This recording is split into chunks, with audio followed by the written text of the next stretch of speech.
नमस्कार साथियों। जैसा कि आप लोग जानते हैं कि 2017 में बिहार शिक्षक पात्रता परीक्षा हुई थी और उसके बाद हर एक ज़िला में संगठन तैयार करके हम लोग बहाली के लिए प्रयासरत हैं। शिक्षक बहाली मोर्चा का गठन किया गया। हर एक ज़िला में धरना प्रदर्शन किया गया। बिहार के मुख्यमंत्री, शिक्षा मंत्री जी से भी वार्ता हुई। सॉरी, मुख्यमंत्री जी से तो नहीं, उनके आवास में प्रशांत किशोर जी से भी वार्ता हुई। गर्दनी बाग में हम लोग अनेकों बार धरना प्रदर्शन करने का काम किए।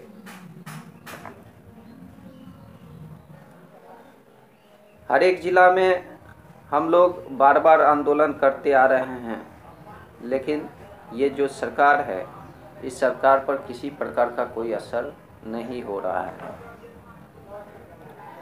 जब हम लोग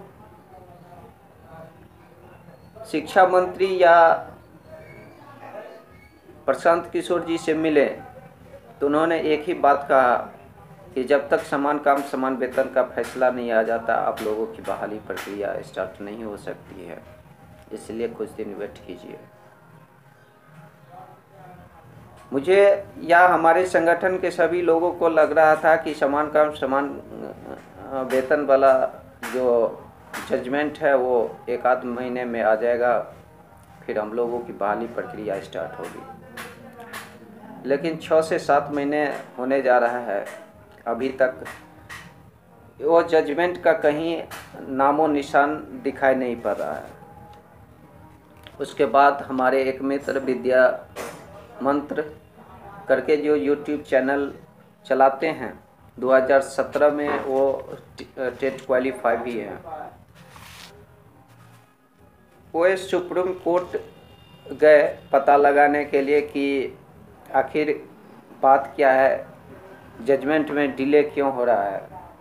वहाँ बहुत सारे एडवोकेट से उन्होंने बातचीत किया और ये बात छन करके आया कि जजमेंट कब आएगा इसका कोई गारंटी नहीं है। 2 दिन में भी आ सकता है या 6 महीना या साल भर भी लग सकता है। उस परिस्थिति में उन्होंने 2017 जो टेट पास साथी है, जो अभी टेट क्वालिफाई करके बैठे हुए हैं, उनकी बहाली कैसे हो, इस बात का जब जिक्र किए तो वो सुप्रीम कोर्ट के एडवोकेट साहब ने सलाह दिया कि एक 2012 का जजमेंट है जिसमें सुप्रीम कोर्ट ने खुद सभी राज्य सरकार को 6 महीने का टाइम दिया गया है और कहा है कि 6 महीना के अंदर आप लोग आरटीई का पूरा पालन करें। और यदि बिहार में आरटीई की अवहेलना हो रही है तो आप लोग अवमानना का केस करके सरकार पर दबाव डाल सकते हैं और इस तरह आपकी बहाली प्रक्रिया स्टार्ट हो जाएगी।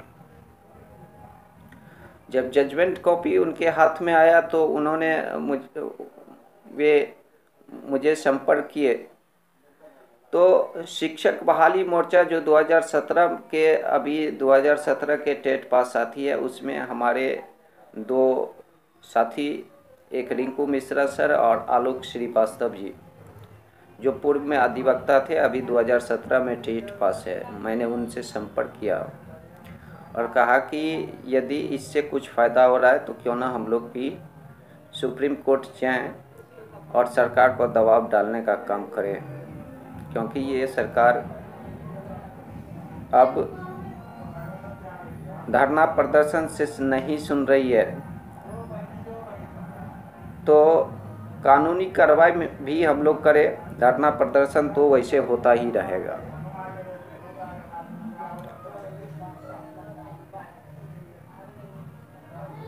साथियों, मैंने सुप्रीम कोर्ट का जो रुख किया, जैसा कि मैं परसों तरसों आपको दिल्ली के लिए ट्रेन पकड़ रहा हूँ अवमानना करने हेतु, उससे पहले मैंने बहुत सारी जांच पड़ताल किया। बहुत सारे साथी हमारे ये कह रहे थे कि अवमानना करने से कहीं बहाली प्रक्रिया बाधित नहीं हो जाए, तो इस पर मैंने बहुत सारे जांच पड़ताल किया। तो यही चीज़ लगा कि इससे बहाली प्रक्रिया किसी प्रकार की बाधित नहीं होगी। और जिन किन्हीं भी साथी को यदि ऐसा लग रहा हो कि यदि अवमानना में जाने से बहाली प्रक्रिया बाधित होता है, तो वे किसी अच्छे एडवोकेट से सलाह जरूर ले लेंगे। साथियों, जब मैं सुप्रीम कोर्ट जाने की बात किया तो मेरे ज़हन में ये सवाल उठा कि सुप्रीम कोर्ट जाने में तो बहुत सारे खर्च आते हैं, लेकिन ये एक संयोग ही कहा जाए कि सुप्रीम कोर्ट के एक सीनियर एडवोकेट बहुत कम खर्च में आपकी केस को लड़ने के लिए तैयार है। और ये जो खर्च आएगा वो 75 से 80 हज़ार रुपये खर्च आएगा। तो मैंने सोचा कि क्यों ना पर कैंडिडेट 500 रुपया दिया जाए, और 160 कैंडिडेट यदि तैयार होते हैं तो 80 हज़ार रुपया कलेक्शन हो जाता है, और इस तरह हम लोग सुप्रीम कोर्ट में अपनी लड़ाई को लड़ लेंगे।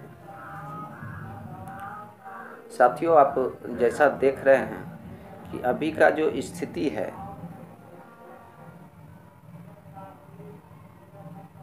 कार्यपालिका को जो कार्य करनी चाहिए वह न्यायपालिका कर रही है। आपने अभी कुछ दिन पहले ही देखा होगा कि लगभग 22-23 हज़ार शिक्षकों की बहाली दिल्ली हाई कोर्ट के आदेश पर दिल्ली में स्टार्ट हो रही है। झारखंड में भी वही हाल था। झारखंड में भी ऐसे ही जब टेट एग्ज़ाम को झारखंड टीईटी का आयोजन किया गया तो बहुत दिन तक बच्चों को गुमराह किया गया वहाँ के सरकार के द्वारा। लास्ट में झारखंड हुए लोग झारखंड हाई कोर्ट गए और वहाँ से आदेश झारखंड सरकार को मिला कि 2 से 3 महीने के अंदर इनकी बहाली किया जाए। इसी तरह यूपी का भी एक मामला है जो आप लोग अखबार के माध्यम से बराबर देखते और सुनते आ रहे हैं।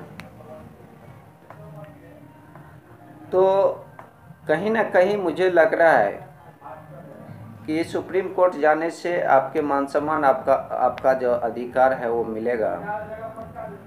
तो इसलिए जो भी साथी मुझे सहयोग करना चाह रहे हों, मेरे पर्सनल नंबर पर संपर्क करें और सुप्रीम कोर्ट के लिए अपना सहयोग राशि दें, ताकि ये आपकी लड़ाई जो आपके मान सम्मान अधिकार के लिए है वे लड़ाई लड़ी जा सके। साथियों, लड़ना तो आज है या कल है, लड़ना तो आपको होगा ही। बिना लड़े बिहार में नौकरी होने वाला नहीं है। सड़क पर तो हम लोग आंदोलन करते ही आ रहे हैं, सदन में अपनी आवाज़ उठाने के लिए मंत्री विधायक सांसद से मिलते ही आ रहे हैं। न्यायालय के माध्यम से भी हम लोग सरकार को यदि घेरने का काम करते हैं तो मुझे उम्मीद है कि आपको ज़रूर न्याय मिलेगी और बहाली प्रक्रिया स्टार्ट होगी। अभी आप कुछ दिन अभी आज के अखबार में आप देखे होंगे कि अखबार का न्यूज है कि मदरसा विद्यालय में 3,384 मैथ और साइंस के टीचर बहाल होंगे।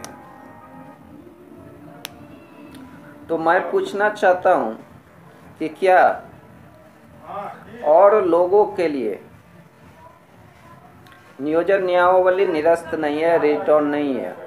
सिर्फ 2017 के जो लोग हैं जो टेट क्वालिफाई है उन्हीं के लिए सिर्फ नियमावली रिटर्न है।